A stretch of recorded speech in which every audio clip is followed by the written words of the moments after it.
Bonjour et bienvenue à tous sur ce webinaire sur les inhibitions motrices. Je vous souhaite la bienvenue. J'espère que le sujet va vous plaire. Comme d'habitude, nous allons faire ce webinaire en deux parties. Nous allons d'abord avoir une présentation qui va durer 20-25 minutes. Et ensuite, vous pourrez poser toutes vos questions sur le chat que vous avez dans votre barre d'outils. Et donc, je répondrai à toutes les questions sur ces inhibitions motrices d'origine centrale. Allez, on est parti. Donc, les inhibitions motrices, le sujet de ce soir, eh bien, c'est vraiment un sujet dont on parle de plus en plus. On va voir quels peuvent être les enjeux dans la réalisation. Quel est pour vous donc le point commun, eh bien, quand on a des patients qui présentent des difficultés, voire des impossibilités à monter les angles des escaliers, qui par exemple n'arrivent pas à gagner de la force dans la rééducation, notamment des suites de ligamentoplastie. Vous avez fréquemment des gens qui vont avoir une progression assez normale au départ dans la rééducation, et puis à un moment donné, ils vont stagner, notamment au niveau de ce gain de force. Aussi, on peut retrouver des gènes douloureuses qui perdurent. Vous avez aussi des patients qui présentent un schéma d'élévation du bras complètement dysfonctionnel et des tendinopathies récalcitrantes. Des patients qui présentent une grande appréhension, notamment à la reprise du sport, et qui se sentent aussi, des patients qui se sentent toujours instables sur la cheville. Et bien, justement, le lien entre toutes ces problématiques, c'est les inhibitions motrices. Dans une première partie, donc, nous allons voir la définition de ces inhibitions motrices. Ce qu'il faut bien comprendre, déjà, dans un premier temps, c'est que ces inhibitions motrices, c'est un mécanisme adaptatif normal, essentiel.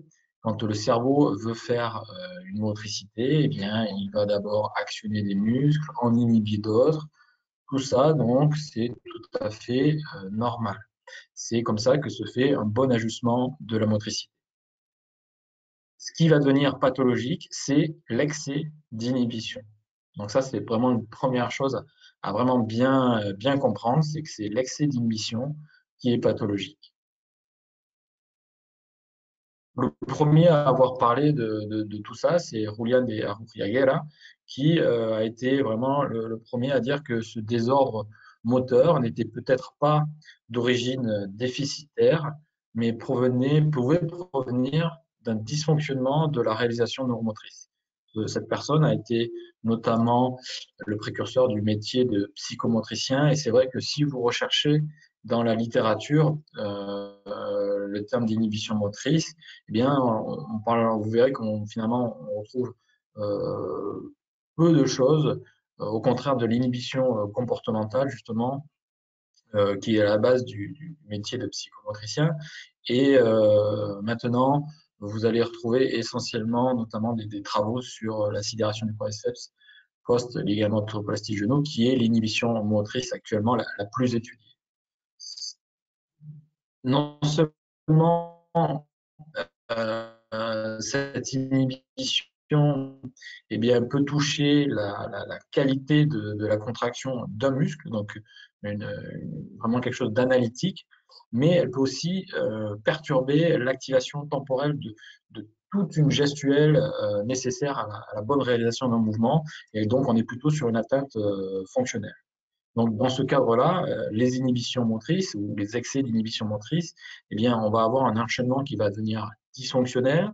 Et donc, le nouveau mouvement créé par la personne va être adaptatif avec de possibles répercussions à distance pour nos patients, vraiment un frein dans notre rééducation et la possibilité d'avoir des atteintes à des endroits à distance du problème initial d'inhibition motrice. Pour bien comprendre l'origine de ces inhibitions motrices, donc je vous propose ce petit schéma, donc, qui est le schéma de l'exécution d'une commande motrice. Vous avez en bas à gauche, déjà, dans un premier temps, des afférences extéroceptives et proprioceptives. Donc, tout ce qui est responsable de la proprioception. La proprioception, hein, c'est l'addition de notamment la statesthésie et de la kinesthésie. Donc, toutes ces informations vont remonter au cortex pariétale, qui est la partie sensitive du cerveau.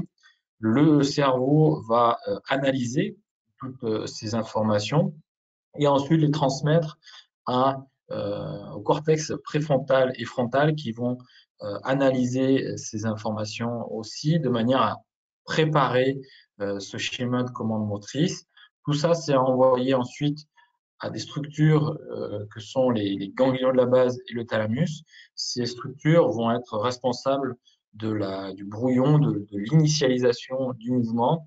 Une fois que c'est validé à ce niveau-là, eh bien, le schéma que vous voyez, tout ça passe dans la commande, l'exécution de la commande motrice et donc passe par différentes structures que sont les aires motrices supplémentaires, les aires prémotrices, le cervelet, ces structures sont responsables de l'ajustement de la motricité. Ensuite, ça passe au cortex moteur primaire qui est plutôt responsable de la motricité fine. Et ça descend donc par le tronc cérébral et la moelle épinière vers les motoneurones musculaires qui vont donc engendrer l'exécution du mouvement. Eh bien, ce que l'on voit, c'est qu'on a deux possibilités d'origine de l'inhibition motrice.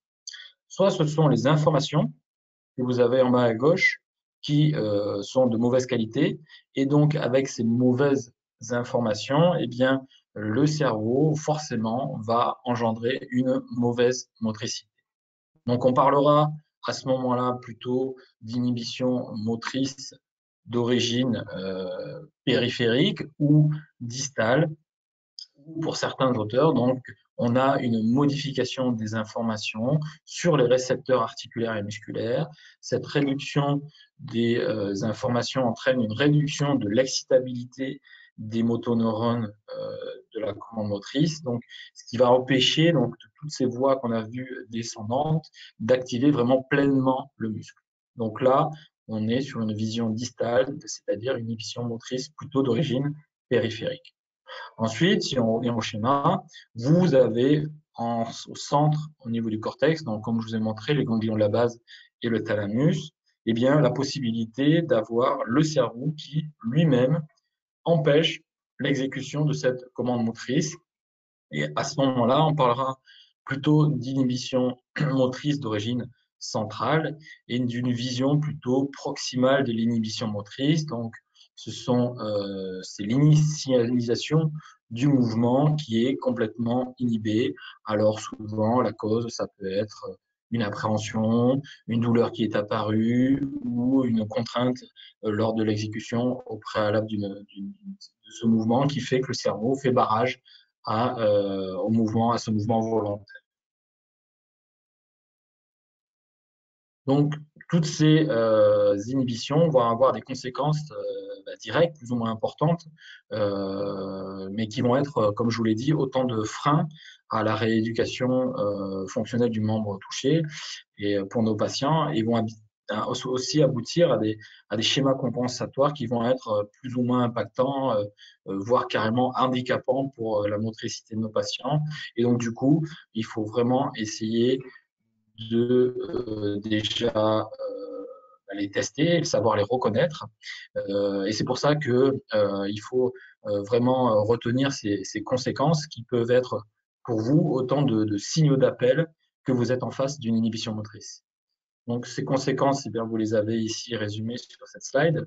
Elles sont de plusieurs ordres. Vous avez une atrophie musculaire qui perdure avec une baisse de la contraction maximale volontaire. Donc, comme je vous l'ai dit, c'est des gens qui vont progresser au niveau de la force musculaire, mais ils perdurent une certaine amyotrophie et puis ils n'arrivent pas à gagner en force.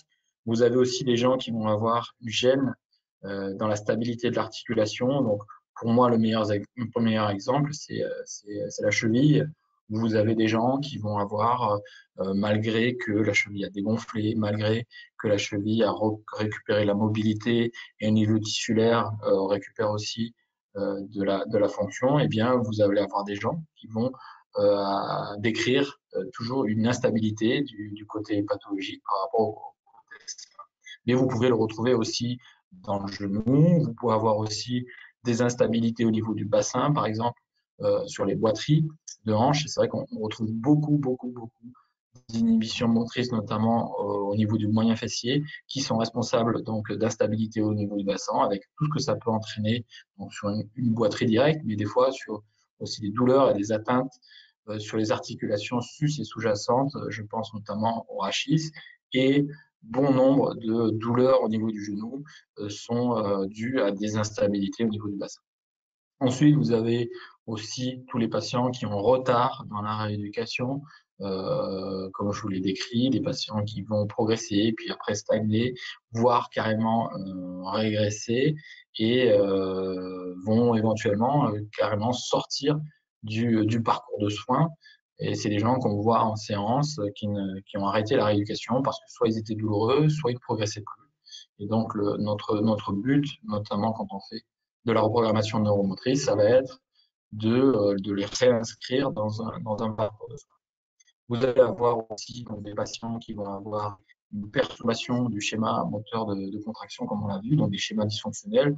Pour moi, le meilleur exemple, souvent, c'est les patients qui ont des douleurs d'épaule, qui vont incliner le tronc, qui vont actionner leur trapèze parce qu'ils n'arrivent pas à actionner les muscles, notamment la coiffe et le deltoïde avec sa portion antérieure. Vous allez avoir aussi des patients qui vont décrire des douleurs, mais des douleurs plutôt à type de gêne, des tensions, pas des douleurs aiguës que l'on peut retrouver, par exemple, en traumatologie fraîche ou post-opératoire immédiate. Donc pour ça, eh bien, une fois qu'on a vu qu'on était peut-être en phase d'une inhibition motrice, on a besoin de faire un diagnostic de ces inhibitions motrices. Donc, pour faire ce diagnostic, d'abord au préalable, il est important d'abord de réaliser un diagnostic différentiel. Vous allez bien sûr faire tous les testings classiques pour voir si vous n'êtes pas en face d'autre chose qu'une inhibition motrice. Ensuite, donc, ce testing des inhibitions motrices, il est basé sur un testing musculaire classique, simple, mais auquel on va rajouter une composante de sensation proprioceptive. C'est-à-dire qu'on va faire réaliser certains mouvements spécifiques au groupe musculaire que l'on veut tester, et on va demander au patient de verbaliser quelles sont ses sensations quand il réalise ce mouvement. Ça va être surtout au départ des notions de force qui vont apparaître. Le patient va décrire, ben voilà, à ce côté, j'ai moins de force que l'autre côté. Mais il faut aller au-delà, surtout sur où est-ce que le patient sent que ça se contracte, notamment. Est-ce que le patient sent qu'il y a une partie du muscle qui se contracte et pas une autre? Est-ce que c'est douloureux? Ça, bien sûr, ça peut venir. Est-ce qu'il y a des gènes? Est-ce qu'il y a des tensions? Est-ce que cette notion aussi de savoir si c'est facile de réaliser le mouvement, est-ce qu'il a besoin de se concentrer? Tout ça va nous amener au diagnostic des inhibitions motrices. Donc, ce diagnostic, je l'ai dit, c'est basé sur un test musculaire classique, classé de 0 à 5, comme on peut retrouver en neurologie, avec 0, aucune contraction, 1, une contraction minime et pas de mouvement sans pesanteur, 2, une amplitude complète, 3, le même mouvement mais contre-pesanteur, et ensuite 4 avec une résistance partielle ou une notion de fatigabilité qui est intéressante à noter parce que pas mal de patients vont décrire justement cette fatigabilité c'est pour ça qu'il faut faire répéter plusieurs fois le geste aussi pour savoir si bien au bout d'un moment il n'y a pas une fatigabilité qui s'installe jusqu'à la cotation 5 avec une résistance normale et un muscle normal. Je vous propose de voir deux types de testing ce soir.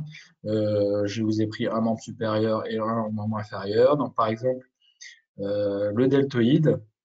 Donc, pour le deltoïde, l'examinateur va se placer, vous voyez sur la photo, derrière le patient, avec une main qui contrôle l'articulation gléniomérale et la deuxième main qui va faire un testing, c'est-à-dire qu'on va demander au patient de résister à la pression, vous voyez, sur la face latérale du bras. On va le faire bien, dans les différents chefs du deltoïde. D'abord le deltoïde antérieur, puis le deltoïde latéral et le deltoïde postérieur. À chaque fois, c'est donc un test comparatif. Il faut bien que faire le deltoïde antérieur d'un côté, vous le faites à chaque fois 2-3 fois, et puis ensuite vous le faites de l'autre côté pour comparer. Le principe, je vous l'ai dit, vous faites verbaliser au patient ce qu'il ressent quand il fait le test et à chaque fois, vous comparez avec le côté sain. Donc, fréquemment, hein, c'est souvent la partie antérieure qui est inhibée et ça va entraîner chez les patients notamment une sursollicitation du long biceps avec des douleurs, des patients qui vont décrire des douleurs antérieures au niveau du bras parce que du coup, au lieu de le faire avec cette portion antérieure du deltoïde, ils le font avec le long biceps qui est éventuellement un élévateur accessoire, mais qui n'est pas fait pour ça à la base, puisque son principal rôle, c'est plutôt être fléchisseur du coude. Eh bien, voilà. Et quand vous faites la reprogrammation neuromotrice de cette portion antérieure du deltoïde, eh bien, vous allez avoir ces douleurs du long biceps qui vont disparaître, puisque du coup, il ne sera plus sollicité, hyper sollicité. Ensuite, je vous ai mis aussi le quadriceps, parce que c'est vrai que c'est quelque chose que l'on retrouve assez fréquemment, et notamment, comme je vous l'ai dit, hein, c'est l'inhibition motrice la plus étudiée, notamment en post-ligamentoplastie de genou. Donc, premier testing, on va le faire en décubitus. Vous voyez sur la photo, le patient est placé à plat dos, et là, on va lui demander de faire une élévation de la jambe en extension, contre résistance à environ 45 degrés d'élévation. On va regarder, parce qu'il y a d'autres muscles qui participent, notamment le psoas, hein, pour faire la flexion de hanche. Mais là, ce qu'on cherche à voir, c'est s'il arrive à bien verrouiller ce genou. Donc, vraiment, on se concentre sur le verrouillage du genou. Et on teste aussi la réactivité. Si ce verrouillage ne se fait pas, par exemple, en 2 temps, si le patient ne va pas d'abord lever la cuisse et ensuite verrouiller le genou, est-ce qu'il en a conscience? Ça, c'est important. À chaque fois, il ne faut pas être dans l'induction. C'est-à-dire qu'il ne faut pas que ce soit vous qui dites au patient, allez, vous voyez là, vous ne verrouillez pas bien sur votre genou. Non, il faut plutôt que le patient en prenne conscience, parce que là, finalement, on est déjà presque dans le traitement. C'est-à-dire que le cerveau du patient va se focaliser sur ce déficit en disant, ah oui, là, il y a un problème, et va chercher déjà à commencer à corriger cette problématique.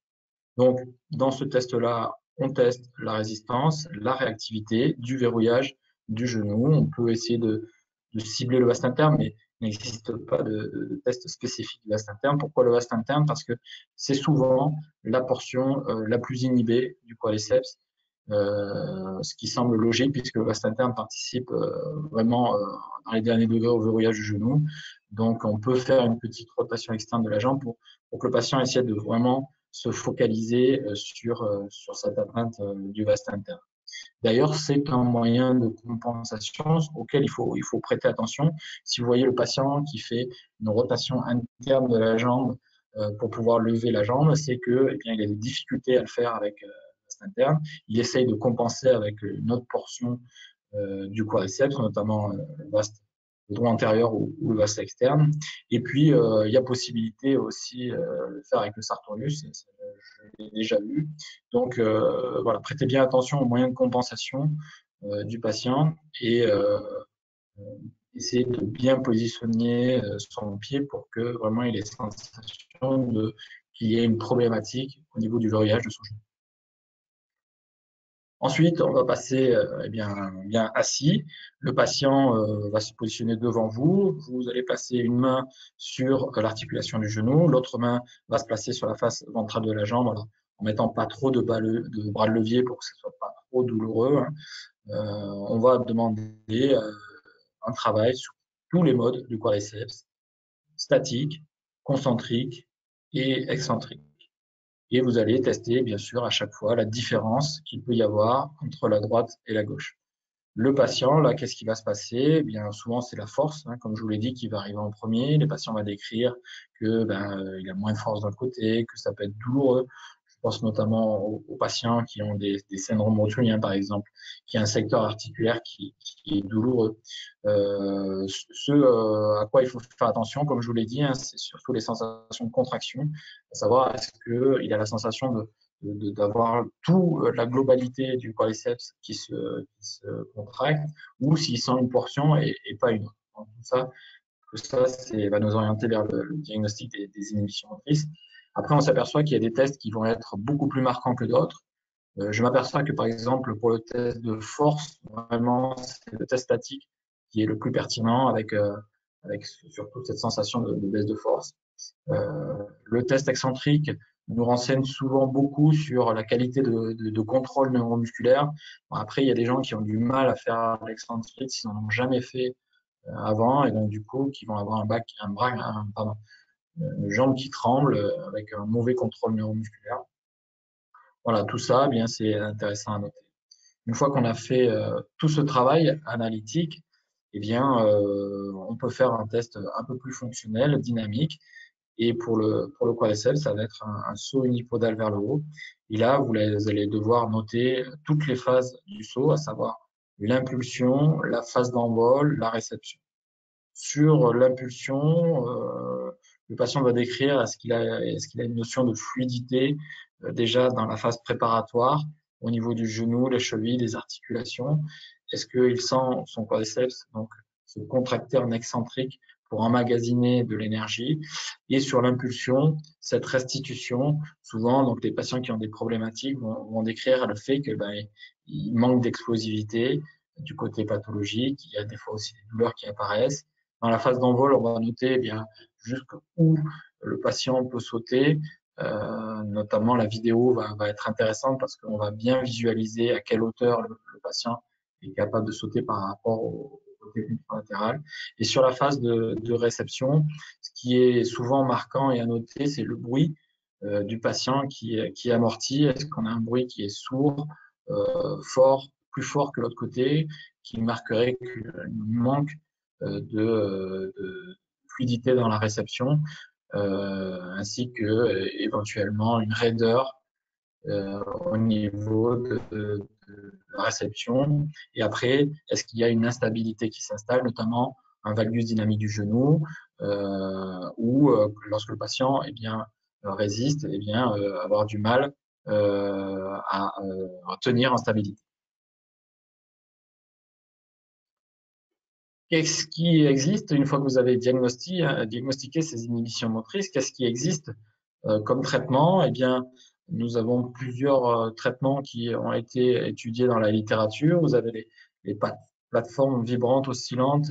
Vous voyez cette étude de Blackburn de 2014 qui montre qu'il y a une certaine amélioration de la qualité d'activation du quadriceps, ce qui n'est pas étonnant puisque c'est quelque chose qui est déjà utilisé notamment en neurologie, c'est-à-dire que la vibration d'un muscle peut donner l'illusion de mouvement pour le cerveau. Après, ça a un effet quand même assez limité parce que sur une contraction maximale volontaire, eh bien le patient va avoir du mal à retrouver la sensation et comment contracter ce muscle qu'il a senti bouger. Ensuite, vous avez la cryothérapie. La cryothérapie, donc où on va avoir une diminution temporaire de l'inhibition motrice avec une fenêtre thérapeutique de 60 minutes qui permet une meilleure activation musculaire. Notamment, Rice en 2010 avait montré que, eh bien, on pouvait obtenir un gain de 8% de la force musculaire, mais la difficulté, c'est quelque chose qui, notamment les cryoquantiques, qui coûte très cher. La fenêtre thérapeutique est assez courte, 60 minutes.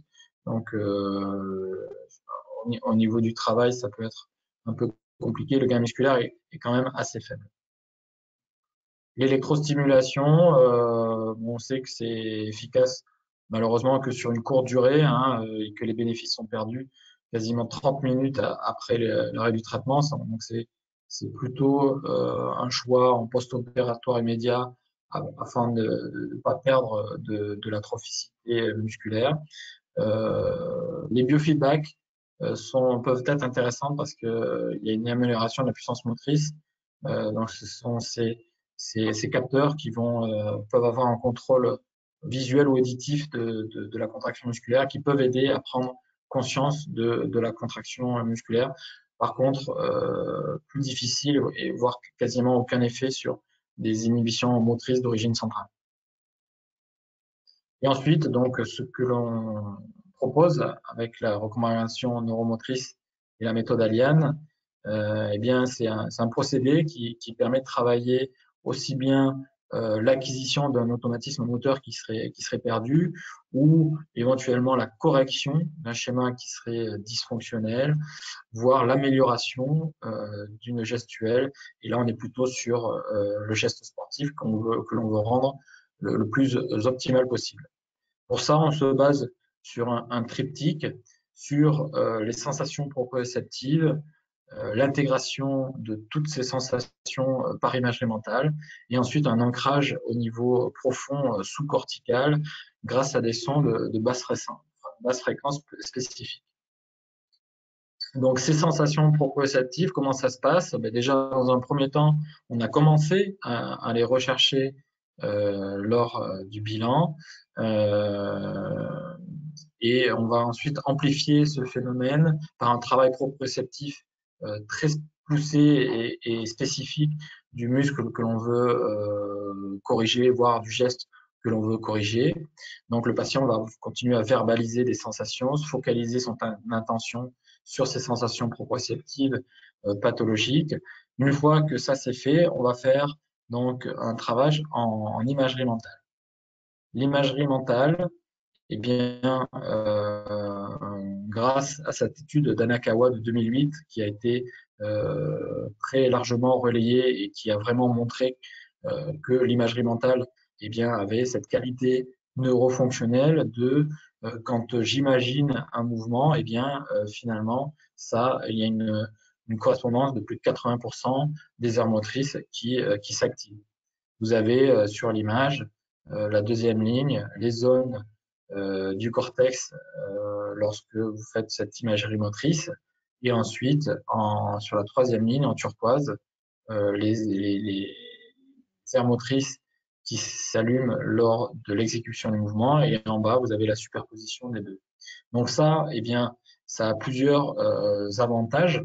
D'abord, ça permet de travailler hors action, c'est-à-dire que un patient, eh bien, qui n'arriverait pas à faire un geste, eh bien, en imagerie mentale peut arriver à le visualiser.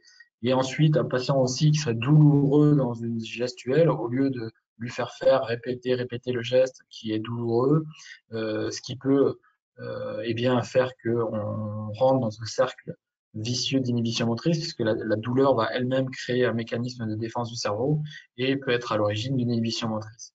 Eh bien, en imagerie mentale, le patient va pouvoir s'imaginer ce mouvement sans douleur. Et donc, comme on l'a vu, cette équivalence neurofonctionnelle fait que, eh bien, on va pouvoir activer des schémas de connexion qui n'auraient pas disparu, donc qui sont toujours présents, mais dont la source s'est tarie et que le cerveau ne s'en sert plus. Une fois que ça, il arrive de nouveau à le faire, il y a un effet un petit peu, des fois, bluffant on-off, c'est-à-dire que le cerveau du patient va savoir de nouveau comment faire et va rétablir tout de suite la connexion. Ensuite, donc, le troisième triptyque, ce sont ces fameux sons de basse fréquence qui sont un peu une nouveauté parce que les deux premiers sont largement déjà démontrés. Ces sons de basse fréquence qui ont été eux-mêmes étudiés sont intéressants parce qu'ils vont permettre vraiment l'engrainement de ces mouvements que l'on veut corriger ou acquérir ou modifier. Donc, il existe deux types de sons. Des sons qui sont pulsés, qui sont d'une gamme de 50 à 150 Hz et qui vont permettre de mettre le cerveau dans un certain état que l'on appelle la mode hypovigilance ou le mode alpha. Ce mode-là, c'est un mode où le cerveau du patient va être un peu détaché du monde extérieur, mais concentré sur une tâche. Souvent, je donne l'image de la personne qui est en train de conduire, qui est en train de réfléchir à quelque chose et s'aperçoit que finalement la route a défilé et qu'il n'a pas forcément prêté attention parce qu'il était justement en train de réfléchir à quelque chose. Eh bien, c'est exactement ça, cette hypovigilance, c'est-à-dire que le cerveau est concentré, on oublie un petit peu le monde extérieur. Alors, ça ne veut pas dire qu'il n'est pas présent parce que si jamais, dans mon exemple, eh bien, il y a quelque chose qui se passe, il va reprendre le contrôle. Donc, cet état-là va être intéressant parce que c'est ça qui va faire en sorte que ce que l'on va changer et corriger va devenir pérenne. Le deuxième type de son, c'est le son que l'on appelle associé ou son d'ancrage, qui est choisi par le patient. et qui va l'accompagner dans tout son travail cognitif. Donc, c'est un son choisi de façon totalement subjective, qui est de plus basse fréquence encore, entre 15 et 50 Hz. C'est un son qui va rappeler au cerveau à chaque fois que une donnée particulière doit être retenue. Donc ça, c'est important parce que à chaque fois que l'on fait cette reprogrammation neuromusculaire, eh bien, le thérapeute actionne à chaque fois à des moments précis pour pouvoir ancrer des choses au niveau du cerveau du patient. Quelles sont les limites de cette reprogrammation neuromotrice? Il en existe, bien sûr, comme toute thérapeutique. Ce sont, eh bien, vous le voyez, il faut avoir des capacités cognitives pas trop dégradées. Il faut que le patient soit capable de verbaliser ses sensations. Il faut que le patient soit capable de comprendre les consignes aussi. Donc, notamment en neurologie, il peut y avoir des patients qui vont ne pas pouvoir faire ce genre de séance. Ensuite, vous avez des atteintes mécaniques dans le sens où il ne faut pas que eh bien, les structures responsables de l'exécution de la commande motrice soient lésées. Je pense notamment, bien sûr, à des sections de moelle ou des sections de nerfs, notamment des motoneurones, qui fait que eh bien, ce genre de technique, si l'information ne passe pas, eh bien, on ne va pas pouvoir corriger. Donc, les atteintes type paraplégie et tétraplégie, sans doute, forcément, mais on ne va pas avoir de possibilité à ce moment-là. Ensuite, une autre limite aussi, ce sont les patients hyperalgiques, dans le sens où des patients avec des douleurs à plus de 8 sur 10 sur l'échelle numérique vont avoir tendance à être auto-centrés sur leur douleur et donc du coup vont ne pas pouvoir dégager des sensations autres que la douleur. Et c'est quand même un facteur très limitant à ce genre de séance. Ce sont des patients qu'on va d'abord aiguiller vers les médecins notamment pour avoir une diminution de la douleur et ensuite on les reverra à ce moment-là. Donc ce procédé, vous l'avez vu, n'est pas intrusif. Souvent, ce que je dis aux patients, ne vous inquiétez pas, il ne va pas avoir d'effet indésirable et secondaire, ce qui a tendance donc, du coup à rassurer le patient au préalable à ce genre de séance. Je vous ai mis des cas concrets. Donc le premier cas concret, c'est une patiente que j'avais vue sur une problématique qui durait depuis 1 an. C'est une patiente qui, après avoir frappé dans un sac qui faisait un art martial, eh bien, a eu une forte douleur au niveau du genou. Et suite à cette forte douleur, a passé des examens qui ont montré qu'il n'y avait aucune atteinte structurelle, que ce soit ligamentaire, capsulaire, osseuse et ni nerveuse d'ailleurs, et a continué à avoir beaucoup de douleurs, à être sous traitement assez fort. Cette douleur, quand je la vois à 1 an, est toujours présente. Elle a un schéma, vous allez voir, de marche qui est devenu complètement dysfonctionnel, avec un genou qui part complètement en valgus dynamique, qu'elle ne maîtrise pas, et qui est très douloureux. Bien sûr, elle a arrêté tout sport. Elle a même arrêté sa rééducation puisque le genou était devenu très douloureux. Et vous voyez, elle a un schéma de marche avec une boiterie et un valgus assez important. Donc là, le traitement a été basé sur essentiellement une reprogrammation neuromotrice de la stabilité du bassin ainsi que une reprogrammation neuromotrice du quadriceps pour lui apprendre à bien maîtriser son genou. Et donc, après une séance, je vais vous montrer le résultat. Vous voyez, donc, elle a un bon contrôle du genou. Elle a encore une petite stabilité, mais elle contrôle aussi bien son bassin. Donc, c'est une patiente que je revois 1 mois après. On laisse la patiente généralement travailler avec son thérapeute, ce qu'on en a obtenu pendant la séance. Et on la revoit 1 mois après pour éventuellement travailler notamment sur la gestuelle, que ce soit la course, le saut. Et c'est une patiente qui a repris sa rééducation alors qu'elle avait arrêté et qui, par la suite, a repris le sport. J'ai eu des nouvelles par la suite, a pu venir notamment au cercle de Cabroston, là où je travaillais, et faire une réathlétisation et reprendre le sport.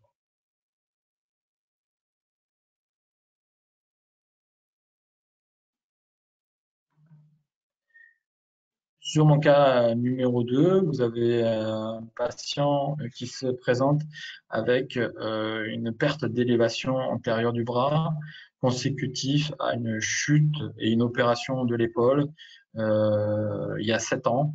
2 chirurgies lui ont été proposées et malgré les 2 chirurgies, c'est un patient, vous voyez, qui est bloqué à peu près 100 degrés d'élévation. Avec un patient sportif, donc assez malheureux de ne pas pouvoir lever plus le bras, avec aussi une problématique notamment sociale et à son travail. Et donc là a été réalisée une reprogrammation neuromotrice du deltoïde antérieur. Et voilà, après la séance, ce que l'on obtient avec un gain d'à peu près de 30 et 40 degrés. Donc bien sûr, hein, ce sont des patients avec des mobilités passives qui sont normales, mais vous le voyez, ce que l'on peut avoir comme type d'inhibition motrice avec un cerveau qui n'arrive plus à faire une élévation normale du bras.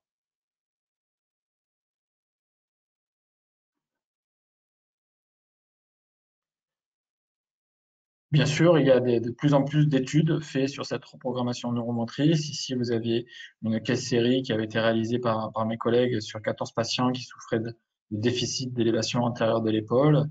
Donc, on voit que le gain moyen d'élévation antérieure obtenu est à peu près 34 degrés, avec notamment, ce qui est intéressant, des bénéfices aussi sur la douleur, la sensation de fluidité, au niveau fonctionnel aussi dans les activités de la vie quotidienne.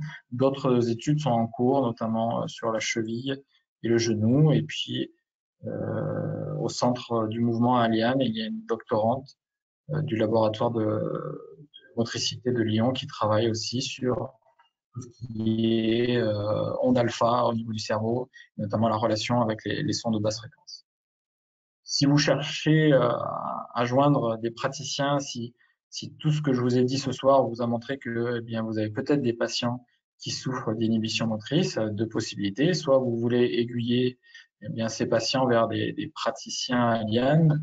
Vous pouvez aller sur le site d'Aliane où vous trouverez une cartographie de tous les praticiens. Il y en a maintenant une centaine en France qui pratiquent la reprogrammation neuromotrice, ou alors, eh bien, vous avez envie de vous former vous-même à la détection, notamment des inhibitions motrices, ou à devenir expert en reprogrammation neuromotrice. Donc, pareil, je vous oriente vers le site aliane.com où vous retrouvez toutes ces informations. Le prochain webinaire, il aura lieu le 7 avril, dans moins d'un mois. Il sera sur la capsulite rétractile, qui est une des pathologies eh bien, que l'on retrouve assez fréquemment en inhibition motrice. Et donc, si vous voulez en savoir plus, eh bien, je vous donne rendez-vous le 7 avril. Je vous remercie pour votre attention. Maintenant, nous allons passer au chat et si vous avez des questions, je vais y répondre avec plaisir.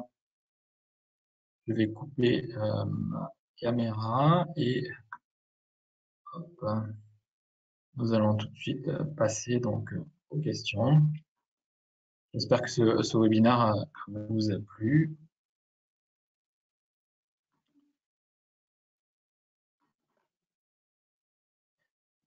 Alors, première question. Merci pour ce webinaire. Eh bien, merci à vous aussi. Hein. Merci beaucoup. Alors bien sûr, il y a toujours beaucoup d'étudiants qui nous suivent. Ça, c'est toujours avec grand plaisir. Pour tout ce qui est certificat, je vous oriente vers les gens d'Aliane qui vous enverront ceci avec grand plaisir. Première question, y a-t-il des causes d'inhibition motrice de certains muscles par rapport à d'autres Alors, on retrouve ces inhibitions motrices partout. Hein. Vous pouvez avoir des inhibitions motrices sur tout type de muscles. Ce n'est pas en rapport, comme vous le signalez, cher Valentin, au nombre d'unités motrices ou la proportion entre les fibres 1, 2A, 2B. Non, c'est surtout, il y a souvent des muscles plus enclins, on se rend compte à être inhibés, comme je l'ai dit, comme la portion du vaste interne, le deltoïde antérieur. Voilà. Tout ça, c'est encore étudié. Ça sera effectivement, ça mériterait d'être plus approfondi. Est-ce que pourquoi certains muscles plus que d'autres? Ce qui est sûr, c'est que eh bien, ça peut toucher tout type de muscles. Toujours difficile aussi de d'aller chercher quelle est l'origine primaire de l'inhibition motrice. Et des fois, elles peuvent être assez faciles s'il y a une notion de traumatologie ou post-opératoire, mais des fois, vous trouvez des inhibitions motrices sans forcément phénomène vraiment perçu par le patient. En tout cas, oui, on retrouve ces inhibitions motrices assez partout. Quels sont les effets des 3 points de la reprogrammation pris isolément? Alors, tout ce qui est sensation proprioceptive, finalement, c'est déjà un travail qui est réalisé par le kiné. Bien sûr, c'est quelque chose qui existe depuis très longtemps, qui est largement étudié. Ensuite, l'imagerie mentale et notamment l'imagerie motrice, ça aussi, ça a été largement étudié. On s'aperçoit que l'imagerie motrice, qui est une partie de l'imagerie mentale, eh bien, permet justement d'activer des schémas de connexion, permet aussi, c'est beaucoup utilisé chez les sportifs de haut niveau, de déjà bien prendre des points de repère pour le cerveau afin d'anticiper une gestuelle. Donc voilà, ça aussi est un point très étudié. Comme je l'ai dit, la petite nouveauté, ce sont des sessions de basse fréquence qui permettent de vraiment ancrer au niveau du cerveau ce que l'on fait dans la reprogrammation neuromotrice. Pris indépendamment les uns des autres, donc toutes ces 3 points étaient largement étudiés. Ce qui est plus difficile et ce qu'on aimerait faire et les études en cours, c'est vraiment la méthodologie en elle-même, montrer quels effets de toute la méthodologie. Merci beaucoup pour vos remerciements, Paulin, Cana, c'est très gentil. Bonjour, je découvre les inhibitions motrices, je travaille dans le foot et je n'ai pas de notion assez des chiffres. Quel pourcentage après les croisés, par exemple? Alors, cette inhibition motrice du quadriceps, comme je l'ai dit, ça a été celle la plus largement étudiée. On appelle ça aussi les AMI ou Arthrogenic Muscle Inhibition. Vous retrouverez ça assez fréquemment dans différentes études. Eh bien, on s'aperçoit que quelques heures après l'opération, on a déjà entre 30 et 50% d'AMI. 24 heures après, on est sur 50 à 70%. Et ça va aller jusqu'à 2-3 jours, où on est toujours sur cette gamme de 50 à 70% de déficit. Ensuite, ça va commencer à diminuer. Donc, à 10 à 15 jours, on est entre, de nouveau, entre 30, à peu près 30% d'AMI. Par contre, ces AMI peuvent perdurer assez longtemps. Il n'est pas rare de retrouver à 6 mois encore la présence d'AMI et ça peut aller jusqu'à 18 mois. Donc, en fait, on retrouve des AMI tout le temps en post-opératoire. Après, c'est le pourcentage qui varie d'une personne à une autre. Est-ce qu'on peut agir sur de l'hyperactivation musculaire? Bien sûr, Paulin, exactement. Un muscle, ça doit être capable de se contracter, mais aussi ça peut apprendre à se relâcher. Je pense notamment au flexum, où on a une hyperactivité des ischio-jambiers et une sidération du quadriceps. Donc souvent, il est d'ailleurs c'est dans cet ordre-là qu'on va le traiter. Hein. Il faut d'abord réduire l'hyperactivité des ischio-jambiers et ensuite travailler sur l'activation du quadriceps.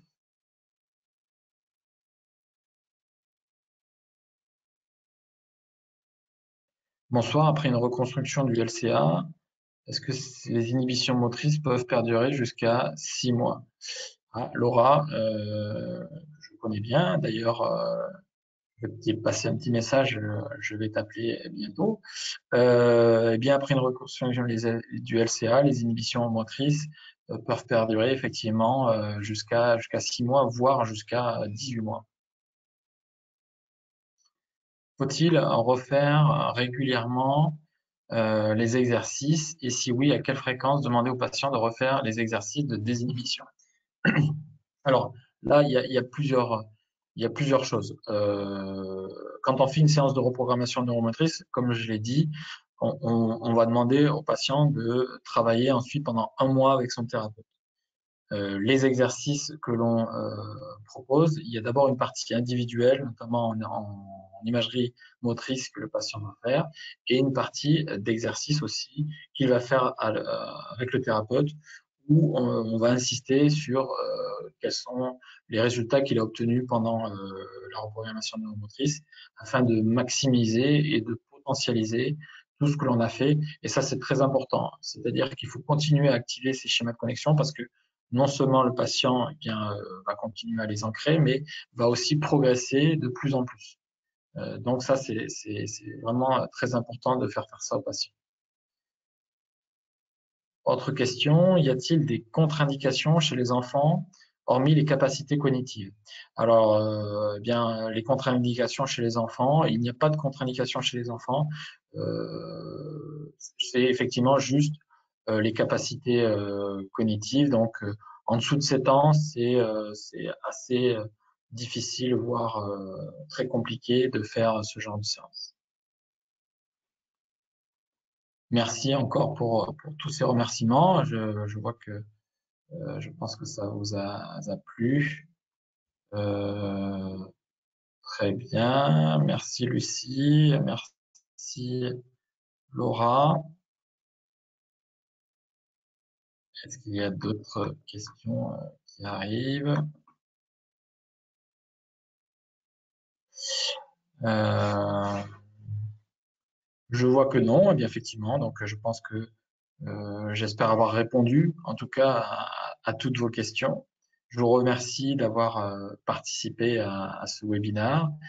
Vous pouvez le retrouver aussi en replay sur la plateforme du site d'Aliane. Je vous donne rendez-vous donc au 7 avril pour un autre webinaire sur cette fois les capsulés traités. Je vous souhaite une bonne soirée à toutes et à tous et je vous dis à très vite.